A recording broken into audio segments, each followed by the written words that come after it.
We saw a couple amazing performances at UFC 317 over the weekend. A lot of people saw their stocks rocket to the moon. So who's up and who's down in the Ultimate Fighting Championship after International Fight Week? Let's talk about it in our UFC Stock Report.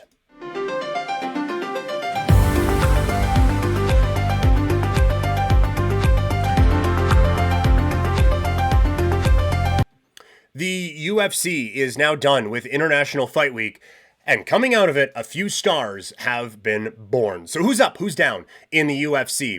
Let's talk about it. Normally, we start on the positive side. I'm going to start on the down first. There's actually only a couple coming out of this event that I thought really had a significant drop.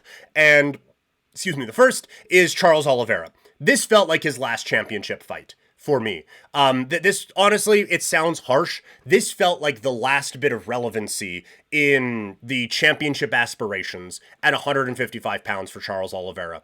All-time great fighter, someone who has put together a very, very good resume, but someone who just doesn't necessarily have it at this level anymore. There are still exciting fights for him. There are still a lot of wins out there in the UFC for Charles Oliveira. But in terms of actual legitimate title contention, I just don't see it for this guy anymore. And Renato Moicano is the other one. This was a real big setback, I think, against Beneil Dariush, coming off of a championship fight that resume-wise, you certainly earned. But in terms of talent, you weren't on the level of Islam Makhachev. So this needed to be a statement of, hey, look, I am actually that dude. We can really put this thing together here and really make a bit of a march and get back to a championship opportunity. Instead, he gets outpointed by Beneil Dariush, who we have all kind of agreed is probably not going to be a championship contender in the UFC anymore. So to come off of a title fight and have that type of a loss happen to you, that is a very, very difficult way to see your stock kind of plummet, I guess. We're having some troubles over on Twitch today, but just a reminder that we do go live on twitch.tv/primetimepk. We got the video game streams. We've been, again, having a few technical issues, but in terms of live streams over on Twitch and on YouTube as well, our next live stream is going to be Monday at noon.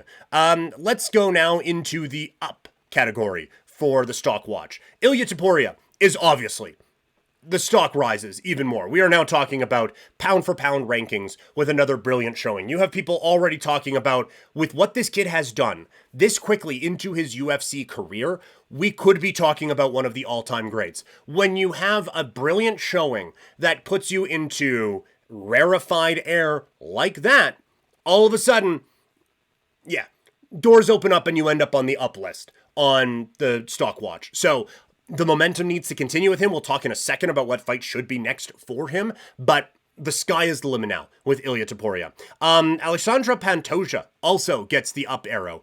It is a big win in a big spotlight, and now he has a fight that everyone is excited about coming up next with Joshua Van. So you finally have, like, this guy is finally getting the recognition of just being so much better than everyone in his division. And now you are getting a fight that people are excited about. This is how you start to build a star in the Ultimate Fighting Championship. And again, he is not the flyweight GOAT, but he is now the only other one in the conversation sitting at that table with the GOAT, Demetrius Johnson. And the last one is a combination. It is Josh Van and Brandon Royval. Both of them saw their stocks rocket up after Fight of the Year contenders. Van gets his title shot, and Royval, he gets to stay in the hunt, even in a defeat against a high-level prospect. When you have a fight like that, and then the guy you're fighting goes for a title, either you get probably first dibs if Van wins, although Pantoja probably deserves a immediate rematch if he were to lose, but you get